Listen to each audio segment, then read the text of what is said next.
Hello, Michael. I have made a playlist for you on this channel with, as of now, there have been 6 videos that I've made for you. And I plan to make my channel successful so that at some moment you will stumble upon my channel. I don't know how, I don't know when exactly, but when you do, you will find that there are videos with your picture, and I ask you to watch these videos first, and then my videos about logic, about Hegel, about the Hyperboreans, etc., etc. But I will make other videos. But in this video, I will comment the first 9 minutes of your video about the traditionalist school and the notion of the self. I just want to show you that I understand you better than you understand yourself. First, so I comment in chronological order of your video, and in the description below I will put the structure of the encyclopedia of Hegel so that you might have a broad view. First, you talk about the traditionalist school with René Guénon, and there is an aura of mystery and esotericism surrounding Guénon, but philosophy is mysterious and esoteric, but actually it's not. But philosophy is mystical in the sense that the content of philosophy, if it is real philosophy, is the life of God and the life of the absolute. Every great philosopher has talked about the divine, spirit, God, the absolute, the one, the supreme principle, or whatever. So you have studied philosophy. Officially, I have not. I don't know what they teach you in university, but yeah. So the traditionalist school distinguishes the true self and the inferior self. And in the language of Hegel, the true self would be the universality of the concept, and the inferior self would be the singularity. And the singular is united to the universal through the mediation of the particular. I made a video about this topic for you in this playlist. The traditionalist school says that what most people consider to be their identity or their essence are actually material contingencies, race, occupation, political ties, ties to a particular country, a land, or whatever. And the traditionalist school says that the true self, in reality, is identical with Atma or Atman, or universal spirit, which is a primordial, non-particularized self. You talk about a self which is never individualized. It is a spark of absolute divine, and you say that for you it is a problem, and you adopt a rational, critical approach, and you very smartly and very in a very relevant fashion says that a concept which is not particularized, which for you means no relation, no qualification, has no meaning. But here I will distinguish what ordinary people call the concept or concepts, which are thought determinations, mental representations, and what Hegel means when he talks about the concept. The concept for Hegel is God, which is free in one, singular, particular, universal, and I identify with this concept.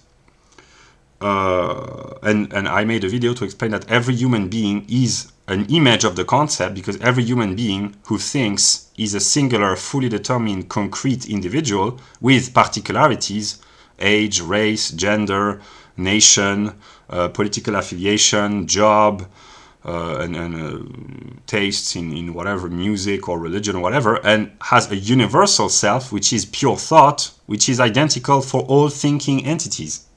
Yeah. You say that rightly, you say that the self obtains meaning through establishing relations or qualifications, and that a concept which doesn't make any specification, doesn't make any relation or particularization, is meaningless.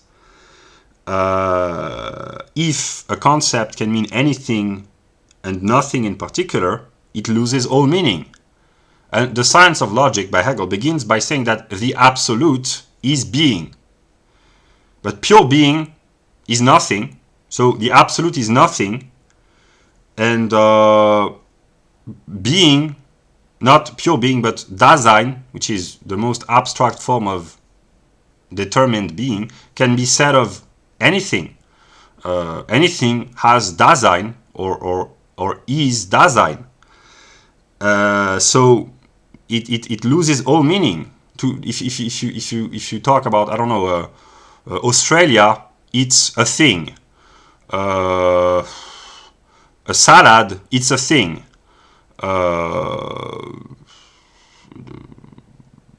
17th century English poetry, it's a thing.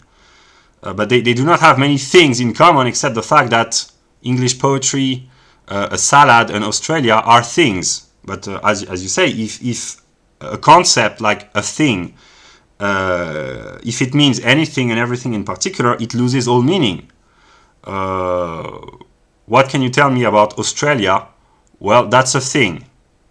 Yeah. What can you tell me about 17th century English poetry?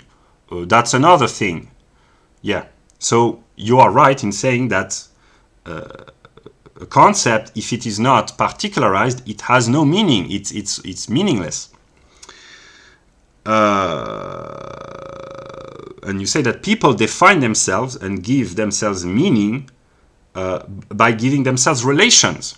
And here I will comment the process of speculative logic, the science of logic.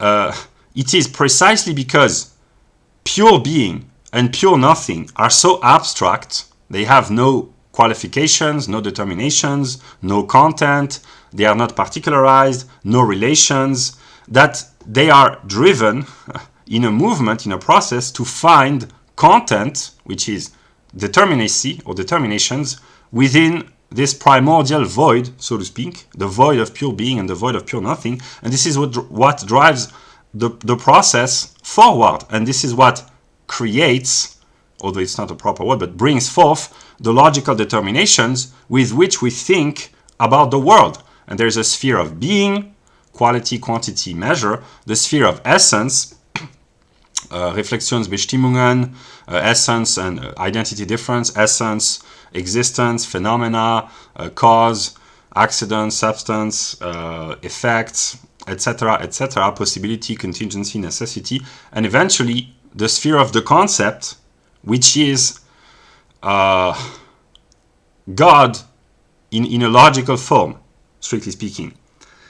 And it is by determining itself, particularizing itself, giving itself a qualitative content, determinations, that the categories with which we think about the world are made, so to speak. Yeah, that was the realm of logic in 8 minutes. Now, you say that your focus is particularly on the question of race. And that for the traditionalist, race is a material contingency. And you say that without taking race into account, one would be stripped out of one's essential part of your identity. You say that the white race is distinct from the Asian race, the African race, and all other races, so it is in relation to other races. But here, just how do you call this? A side note. What is the difference, the distinction between whites and non-whites? In the realm of purely racial determinations, it's a purely quantitative difference. The difference between a white person, an Asian person, or a black person is a certain measure, which is a qualitatively determined quantity of genes. If you change the quantity of genes of a human being, you can transform over many generations a white person into a mixed race person and then eventually into a black person, or the reverse. So if you adopt the purely material plane of race, the differences are strictly quantitative.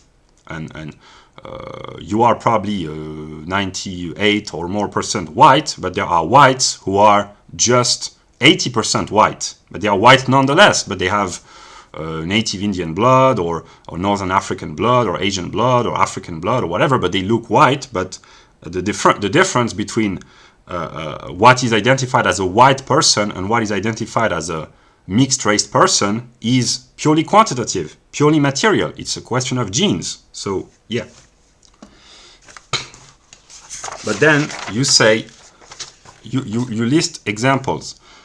Country versus city. Are you do you live in the countryside or in the city? In the mountains or on the coast? Are you a father, a grandfather, a brother, a friend? Are you a leader or a follower? Are you a farmer or a craftsman? What region do you live in? Do you like singing, playing an instrument? What kind of relations do you have with your family, your region, your profession, your position in the family, etc., etc.? And here, I will speak like a Hegelian, I guess, precisely by categorizing oneself in one of these relations, particularization. The pure abstraction, which you call the Atma, gives itself a content, because the opposition between the country and the city, if you think about this, it's a geographical difference, but it's also a socio-economic difference. Life in the countryside, it's determined differently in terms of economic infrastructures, job opportunities, access to transport, the rhythm, the pace of life, the relationship with the neighbors, the level of material wealth. Cities are wealthier than countrysides. And all this influences the relationship that you will have with your neighbor, so it has an impact upon psychology, upon customs, upon the traditional families. In small villages, people look and live with one another, so there's more morality, and you are watched by your neighbors. In a city, you are anonymous, you can do whatever you want, basically. But God watches you, so be careful. More seriously, in the cities, there is anonymity. You encounter hundreds or thousands of people in the street. If you live in a big city, in the subway, there's the relationships are less stable. Sometimes you do not know your neighbors, whereas in a country you have a more close relationship with the neighbors. So it influences your psychology, the way you consume, the way you live, your level of stress. It has many determinations. Then mountain versus coast. It is a geographical determination, and the climate of the mountain will influence indirectly your temper, your character, the local activities. So by saying I live in the mountain or I live on the coast, you unconsciously determines and brings forth to consciousness, if you think about this, the determinations of geography, which are tied to economics and psychology, because those who live on the coast have a different type of activity. The climate has partly influences their behavior and their way of thinking. People living in the mountains think differently than those living on the coast. If you are a father or a grandfather or a brother or a friend, these are determinations of Sittlichkeit. It gives you responsibility. It can be a source of conflict. It can fulfill your life. It gives... these are biological determinations, psychological determinations. It determines how you use your time, how you share your common interests with your friends. It enables you to understand biology. Why do humans feel the need to have children, to reproduce themselves? Why are we more closely related to our immediate family? The genetic determinations, kinship selection, etc., etc. Why do we need friends? It's a topic of sociobiology. We tend to become friends with people who share the same topic of interest with us, etc., etc. Then you say leader and follower. It's if you are a leader or a follower in whatever endeavor you you are involved in, you have to learn about psychology, your own psychology, your strengths, your weaknesses, being confident, being strong, being kind also. If you are a follower, you are in need of guidance, you are more a beta male, so to speak, etc., etc. Farmer of craftsmen. You are not just a farmer of a craft, and you are interconnected with a whole network of economic relationships.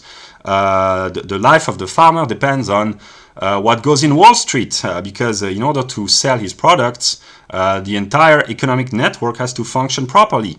The craftsman is in relation to his immediate clients. He can have a website. I mean, I will not go into full detail. What I'm trying to say is that by giving one simple relation, by particularizing the abstract concept, as you say, if you think things through, you unfold the totality of world knowledge. What region are you from? You have to study the history of your region, the relationship with other regions, the history of your country, who settled the region, why does it belong to this country or not that country. If you live in the northern United States, why does it belong to the US and not to the native Indians, or not to Canada, or not to France when Napoleon owned a part of America, etc. So you have to study the entire history of your country, which is connected with world history. Do you like to sing or to play an instrument? What is the relationship of humans to music? Why do they enjoy music? What does it evoke in their soul? Do they have a soul, etc., etc.? Yeah, so I've spent 10 minutes almost talking about this. I just want to show that this abstract, void, empty Atman, which is the self or the absolute self, gives itself particularization, determinations, a content, qualifications, properties by tying himself, putting himself into relation with an other, which eventually becomes mankind, and mankind acquires knowledge about what it is to be human, and the totality of all this knowledge is the knowledge that the Absolute has of itself. So you say that all these relations define and constitute the meaning of who you are, your essential being, not the vague Atman or universal spirit, the principle that underlies all potentialities. And you say of the Absolute that if you remove all qualifications, what meaning is there left? There is none. But the Absolute, here I talk as representation. If you want a more serious, detailed explanation, read Hegel or watch my videos. The Absolute gives itself limitations, boundaries, determinations, relations, in order to qualify himself and to know what it is. This is maybe the primordial will of, not of God, because at this point there is no God yet, of the deity, the Urgrund, the primordial void, wanted to know what it was. And this is what has brought forth the coming into being of the logical process of the realm of nature and the realm of spirit, which is human consciousness, basically. And now, this absolute self with which I identify is gathering and has gathered knowledge about what it is through the mediation of all these particularizations, determinations, relations. So, yeah. So the life of the Absolute is a process of self-determination and of gathering knowledge. Yeah, this is the philosophy of Hegel.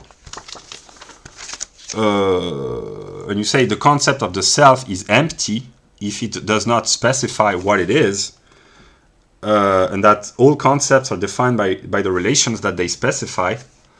And the Absolute is not the absence of any relation, although it is, but it's the totality of all determinations.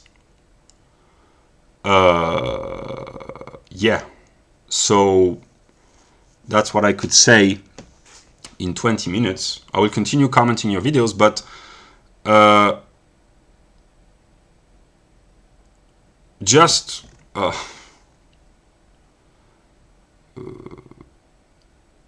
how should I explain this? The process of this primordial, empty, meaningless, void Atman, which is the absolute self. But in the absolute, in the beginning, there is no self yet, because a self means a relation to self, self-consciousness. So in the beginning, there is not even a self. There's just a void, I guess. This is the philosophy of Hegel. The self-determining process of the absolute. Because the primordial will wanted to know what it was. God, if we can speak of a God, God wanted to know God. And this is what has brought forth the world and human beings. That's what I could say in 21 minutes.